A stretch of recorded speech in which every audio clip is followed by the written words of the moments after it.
हरे राम हरे कृष्ण। आज हम श्रीमद् वाल्मीकि रामायण के बालकांड के 10वें सर्ग का यानी 10वें सर्ग का पाठ करेंगे। पिछले कड़ी में हमने 9वें सर्ग में ये वर्णन देखा कि किस प्रकार से सुमंत्र जी दशरथ जी को ये सलाह देते हैं और बताते हैं कि भगवान सनत कुमार ने अपने ऋषियों को अपने आश्रम में अपने तमाम ऋषियों को ये बात बताई थी कि किस प्रकार से विभांडक ऋषि कश्यप ऋषि के पुत्र विभांडक ऋषि होंगे। विभांडक ऋषि का एक पुत्र ऋष्यशृंग का जन्म होगा और ऋष्यशृंग का जन्म होने के पश्चात किस प्रकार से अंग देश के राजा रोमपाद अपने राज्य में बुलाएंगे, वेश्याओं को भेज करके किस प्रकार से उन्होंने बुलवाना प्रारंभ किया, उसी का वर्णन आगे सुमंत जी सुनाते हैं कि दशरथ जी को, हे राजन, जब ऋष्यशृंग उन वेश्याओं से मिलते हैं और उनकी कुटिया में, तो वेश्याएं उनको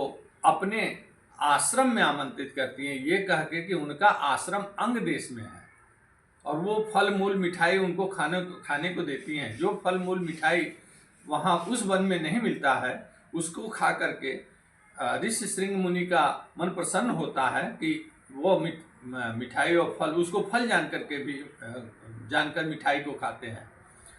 पुनः जब वेश्याएं कहती हैं कि हमारा आश्रम अंग देश के राजधानी में है, तो आपको हमारे आश्रम में आना चाहिए, तो वो झूठ बोल करके उनको ऋष्यशृंग मुनि को अपने अंग देश के राजा के यहाँ ले आती है।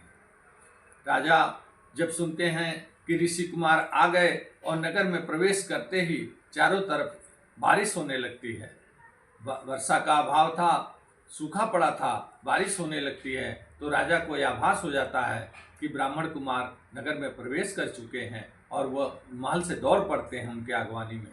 फिर उनकी अगवानी करते हुए और उनसे और उनके पिता विभांडक ऋषि का हालचाल पूछते हुए और वो अपने महल में ले आते हैं। महल में लाने के बाद उनको सुखपूर्वक रहने की व्यवस्था करते हैं। तत्पश्चात अपनी पुत्री शांता से विवाह करते हैं। वही शांता जो राजा दशरथ और कौशल्या की पुत्री थी, जिनको अंग देश के राजा रोमपाद ने लालन पालन किया था दत्तक पुत्री बना करके, उनसे उनकी शादी कर देते हैं। अब आगे सुमंत्र जी सुनाते हैं दशरथ जी से कि हे राजन, मैंने जो इतिहास और पुराणों में मुझे जो जानकारी मिली है वो ये है कि भगवान सनत कुमार ने ये भी बात कही थी कि इक्ष्वाक वंश में काकुस्थ नंदन दशरथ पैदा होंगे और दशरथ को पुत्र पैदा न होने के कारण वो एक अश्वमेध यज्ञ, पुत्र प्राप्ति के लिए अश्वमेध यज्ञ का आयोजन करेंगे सरजू नदी के उत्तर के तरफ। उस आयोजन के पश्चात उनके 4 पुत्र होंगे और वो चारों पुत्र इतने धर्मावलंबी और धर्मात्मा और महात्मा और भगवत स्वरूप होंगे कि वो पूरी पृथ्वी पे धर्म की स्थापना करेंगे। ये बात मैंने पुराणों में पढ़ी है, मुझे इस बात की जानकारी है कि ये भगवान सनत कुमार ने ये बात कही थी।